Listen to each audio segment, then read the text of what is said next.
Hey.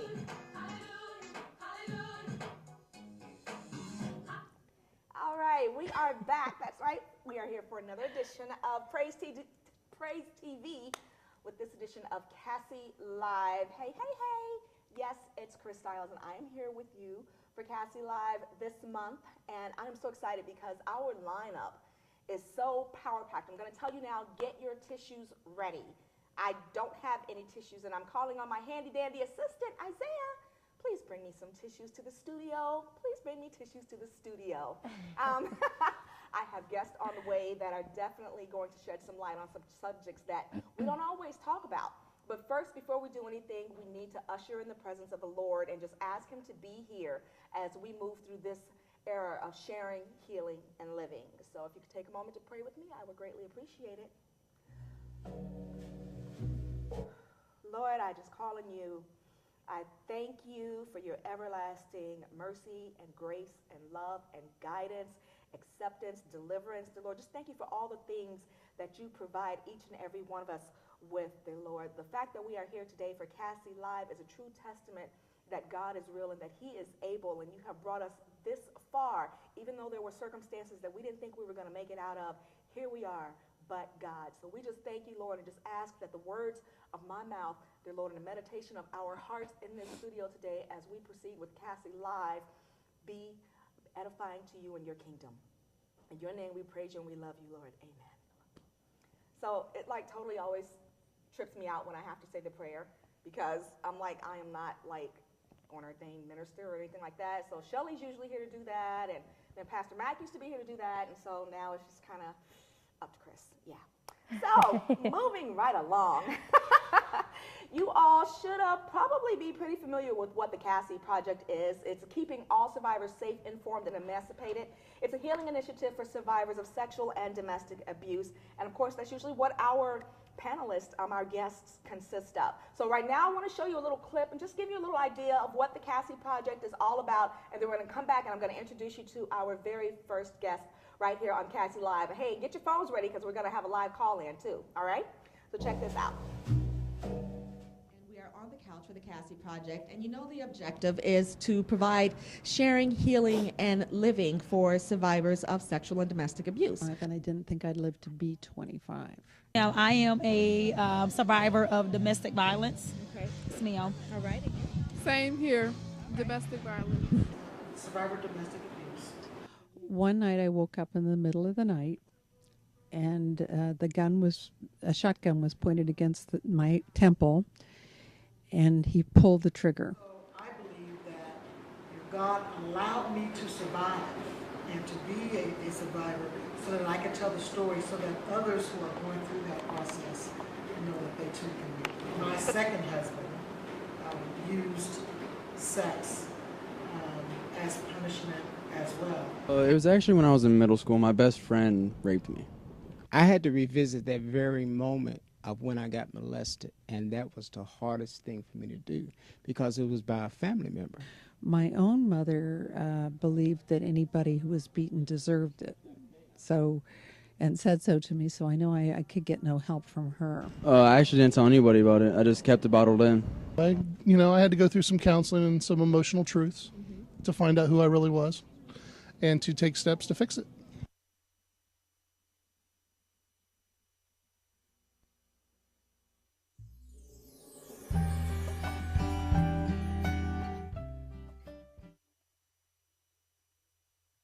Opportunity for survivors to start sharing their journey so they can start healing and living and moving into life after abuse.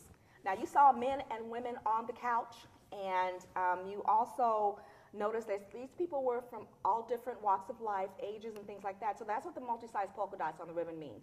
The ribbon is white for sexual molestation and abuse survivors, which I am, and the purple polka dots are for survivors of domestic violence, and the multi-size means that it can happen to anyone at any time.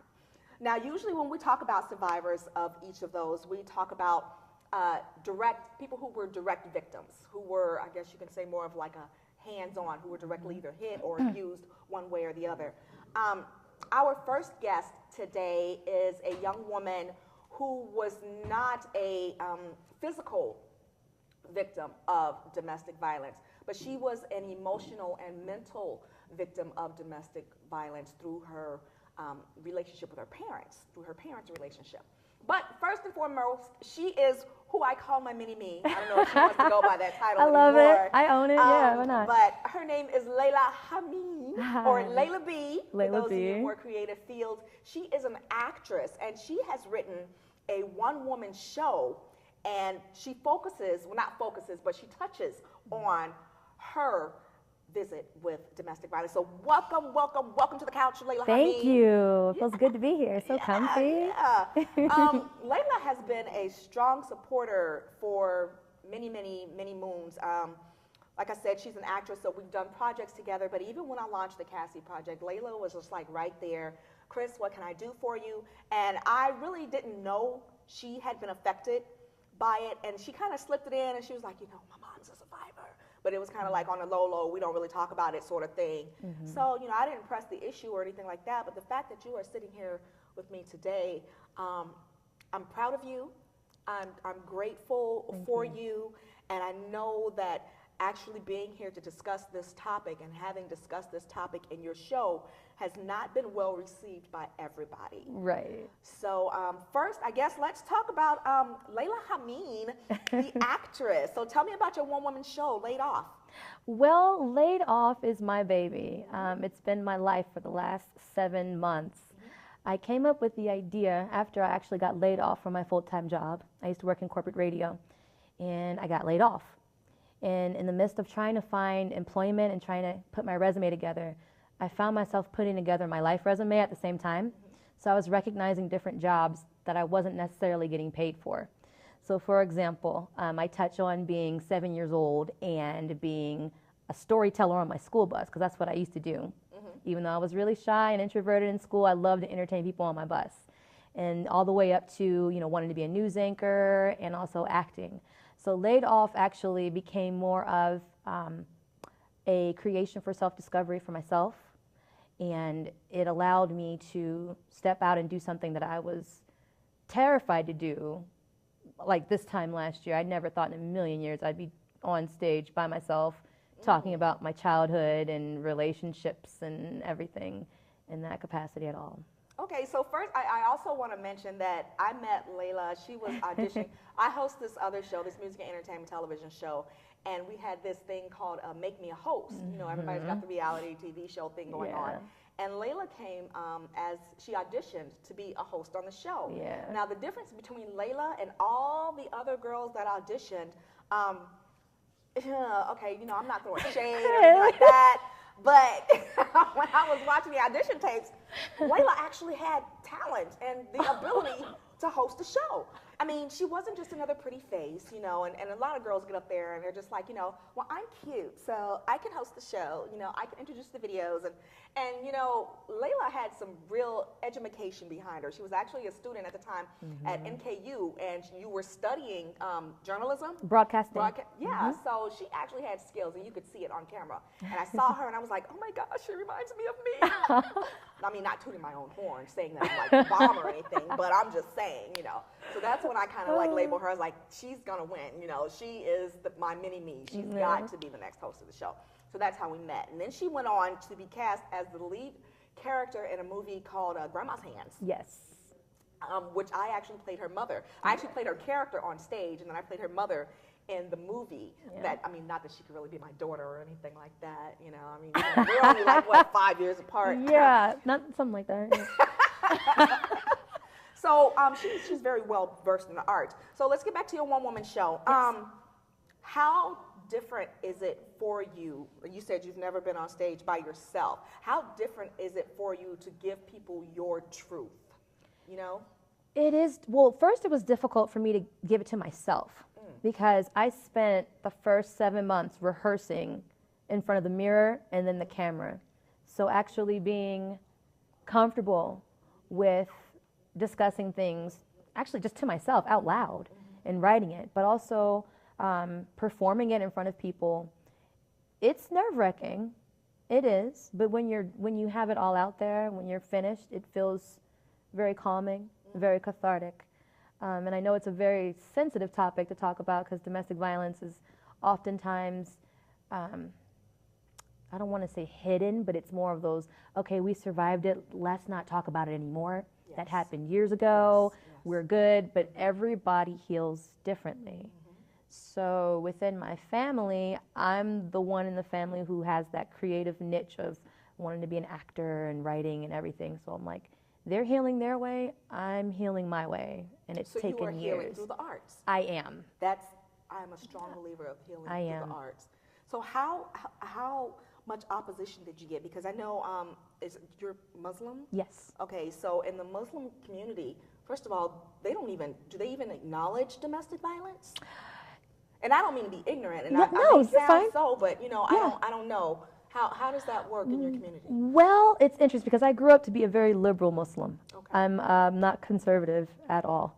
But I would say if you go to certain cultures like in the Middle East, oftentimes they use a verse from the Quran that says, if basically to sum it up, if your wife is disrespectful, beat her lightly.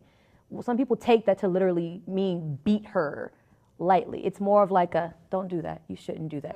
Some people interpret that into their own personal culture or their own familial culture as to beat her lightly, but that's not really what it is. So some people think like, oh, Muslims, they beat their wives or they beat them into submission. That's not what it's supposed to be at all. So, yeah. So what's happened in your family? You wrote this script, you said, hey, I want to do this, I'm going to tell my story, and I need to do this for me to heal.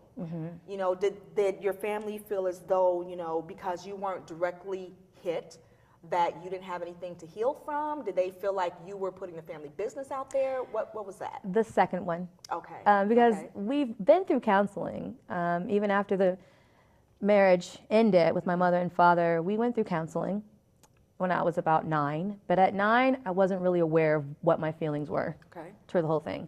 And then I had counseling in college, believe it or not, and that was okay. And then after I got laid off, a lot of emotions just kind of poured out of me. I kept feeling all this rejection and all this hurt and all these things kept coming up. And I'm like, where are they coming from? Well, because I've suppressed them for so many years, and I've talked about them briefly to counselors, but never really fully got myself into it and understood it. A lot of times when my family would hear me talk about it, like, what's this show about? Is it your memoirs of your life? I'm like, yeah, I do touch on some things. Well, what do you touch on? Some domestic violence. Oh, really? So it got really kind of awkward. Did you get in trouble? Has anybody ostracized No, you? not ostracized. It's just been, I've been told, well, what exactly do you say? What if it gets back to your dad? Or what else? You know how people talk. We don't want all, we're very private people. But I have to keep reinforcing, like, I'm not doing a tell-all Hameen show. I mean, if I was doing that, that's not me. This is Layla's perspective and what happened to Layla and what Layla saw growing up and how she's dealing with it to this day. Well, good question. What happens if it gets back to your dad? Does he know? Has he heard it? Has he seen it? My half-sister, who lives in Virginia with him, has actually seen it, and my stepmother have seen it, and they are kind of going through the same situation, not as badly as we were, but they watched it and said, wow, yeah. They watched it 3 times. They watched my stage reading 3 times, and my sister said, yeah, I can see what's going on here. So did they tell Dad? Has Dad called you? No.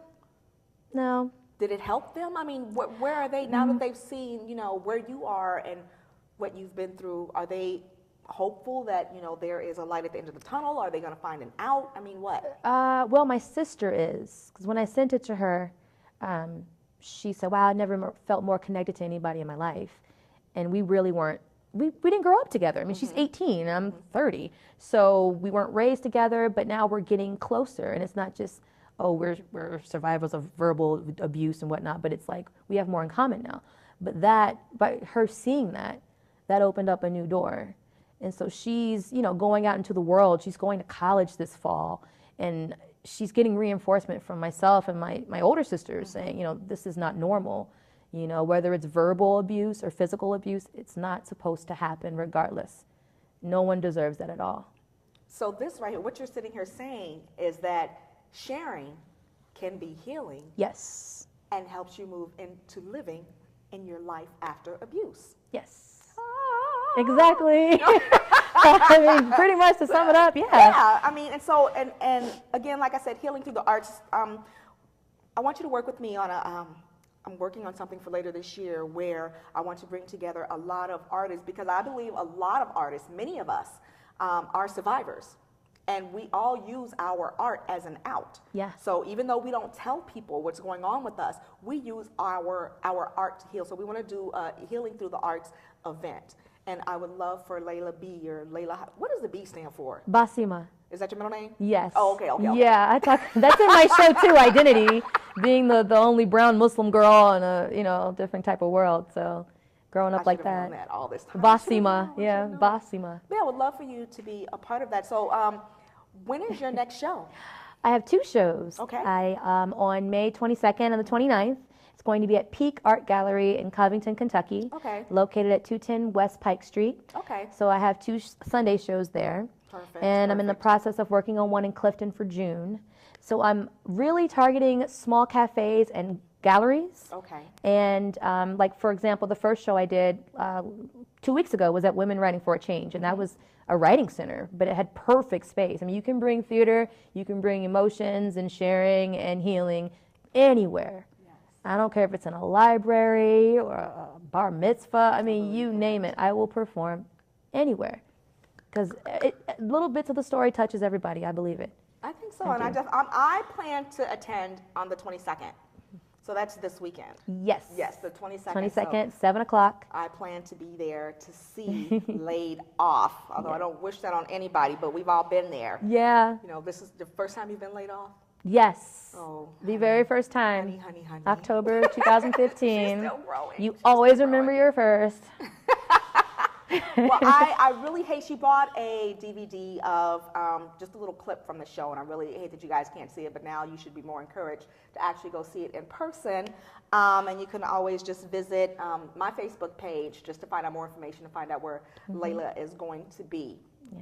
So I am so proud of you for healing through your gifts, using your arts and sharing, connecting with your stepsister, and giving us an opportunity to see inside Laila Hameen and actually to connect as those of us who were children of parents who were in domestic violence relationships.